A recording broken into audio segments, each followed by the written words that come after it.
What's up, YouTube? How you doing? My name's Ralph. I'm with Sanji Farms here in the great state of Texas. It's a little chilly out tonight, so what we decided to do is we're going to do a video on how to cook a steak. All right, the steaks we have here today is going to be a nice porterhouse T-bone steak as well as a bone-in ribeye. We picked it up at Wilson County Meat Market right down the road from us.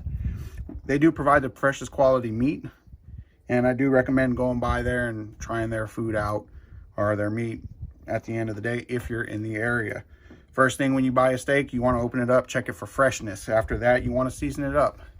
However, before you season and everything, you want to go and have your pit started. Today we are using a charbroil griller, and at the end of the day, it is already pre-temped. We have it at close to 500 degrees. So right now what we're going to do is we're going to season the steaks. We're going to put a nice liberal amount of seasoning on there, and we're going to season them both up really good. Of course, you want to take everything, flip it over like so, and you want to season the other side as well.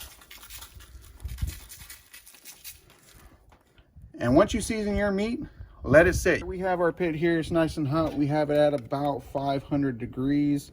Right now it's at 506 for this one. What we're going to do is we're going to throw our steaks on there, and you should hear a nice little sizzle. Listen to that goodness sizzle. And what I like to do for a steak this thick, I like to cook it between 2.5 and 3 minutes, and then I'll rotate it 90 degrees and then cook it between 2.5 and 3 minutes again. All right, we have our first 2 minutes and 30 seconds down. What we're going to do is we're going to take these steaks and we're going to rotate them 90 degrees. Careful not to burn yourself. This is hot. Take a look at the nice little char going there.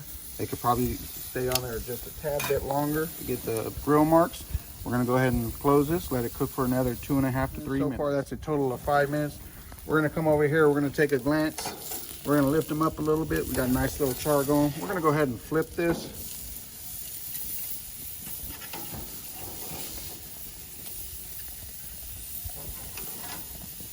And we're going to go ahead and cook another 2.5 minutes on these.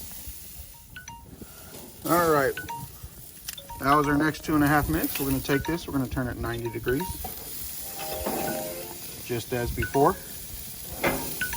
And then we're going to reset our clock. We're going to close the lid and we're going to continue going at it. That is a total of 10 minutes lapsed. Let's take a look and see how they look. Doesn't have a whole lot of char marks, but it is medium rare for that one right there. What I'm going to do is I'm going to pull them off. Store them over here in their containers, and I let them rest. A lot of people do not let their meat rest. At the end of the day, if your meat doesn't rest, it's going to be dry and chewy.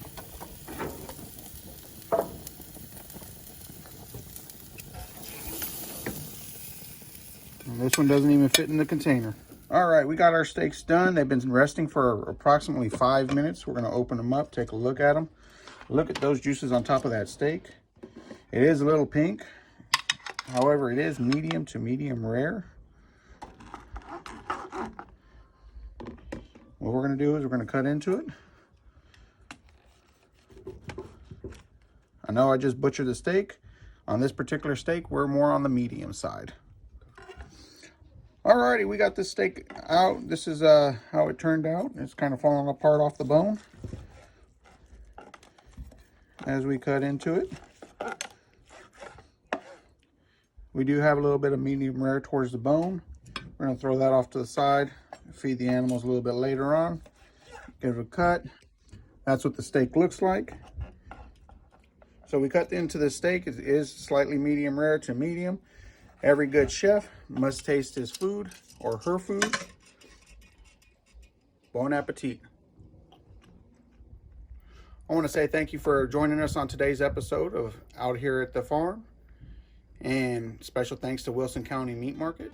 How do you cook your steak? Please like, subscribe.